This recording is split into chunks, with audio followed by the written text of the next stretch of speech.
Nakumpirma ni Mang Dado sa DNA result na hindi nga ina ni Princess si Divina.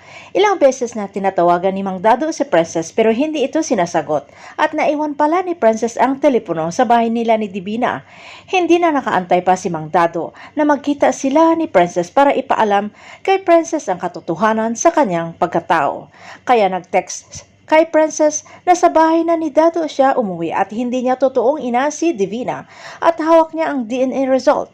Samantala panayri ang telepono ni Princess at hinahanap ito ni Jenny at nakita na natakpan sa may upuan. Pero sa anong kamalasan ay walang password ang telepono ni Princess kaya nabuksan naman ni Jenny ang mensahe ni Dado na hindi si Divina ang totoo niyang ina at lumabas sa DNA result. Agad namang tinawag ito ni Jenny kay Divina pero hindi rin sinasagot ni Divina at naiwan ang telepono sa sasakyan ni Raymond dahil panay din ang buntot nito kay Raymond.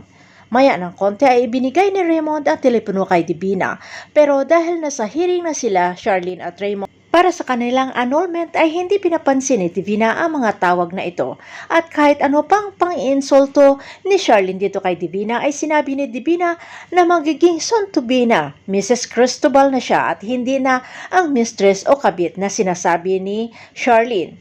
Nakita ni Divina na apektado si Charlene sa hiwalayan nila Raymond kaya sinundan niya ito sa powder room at lalo pang pinaparinggan na wala nang matitira sa kay Charlene. Dahil si Raymond, Libby at Princess ay nasa kanya na rin. Natigil si Divina sa panay tawag sa kanyang telepono at nang sinagot ay biglang umiba ang mukha at may kinatatakutan. Lumabas si Divina sa CR para kausapin ng maigi itong si Jenny. Naging curious naman itong si Charlene at narinig na may gagawing masama ito kay Dado na may kinatatakutan itong si Divina. At patakbo na nagmamadaling nagpaalam kay Raymond at may importanteng asikasuhin umano itong si Divina. Samantala sa school naman ay nalungkot si Princess at Justin. Kala nila sila ang mananalo dahil sold out na ang products nila at na-i-deliver na lahat. At naghinala sila pareho ni Justin na may sabotaheng nangyari. Kaya naabutan ang mga tauhan ni Allison na nagliligpit at napag-alaman na may bumalik na babae kahapon at para mahanap ang ebidensya ay naghanap sila sa basurahan at nakita ang sinira na mga packages ng mga products at itinapon sa basurahan. Kaya hindi nakaabot sa dineliveran. Galit na sumugod si Princess kay Libby na 100% sure na si Libby ang may gawa ng pananabutahe. Hindi umamin si Libby at binaligtad si Princess na hindi marunong tumanggap ng pagkatalo hanggang sa nag-away at nagsabunutan na sila at natigil lamang na dumating itong si Mrs. Allison. Si Princess ay itinuro si Libby na nanabutahe ng i-deliver na product na benta nila online pero walang ebidensya si Princess na maipakita kaya mas pinaniniwalaan ni Allison si Libby at lalo pang inodyukan ni Libby ang mga estudyante na kailangan i-expel si Princess sa panggugulo. Sumang-ayon na rin itong si Allison pero hindi pa sila nakaalis para magsumbong sa guidance ay dumating si Justin dala ang matibay na pruweba.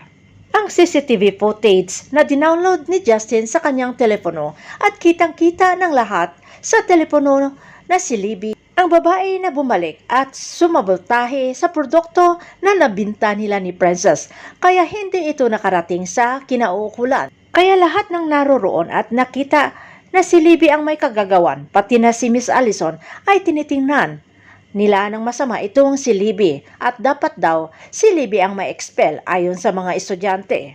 Ano na namang kasinungalingan ang gagawin ni Libby gayong kitang-kita na ang malakas na ebidensya ng kanyang pangdadaya. Ano naman kaya ang gagawin ni Divina dito kay Mang Dado gayong alam niya ang katotohanan na hindi siya ang tunay na ina ni Princess? Abangan na lang natin ang mga susunod na episode dito sa Prinsesa ng City Jail.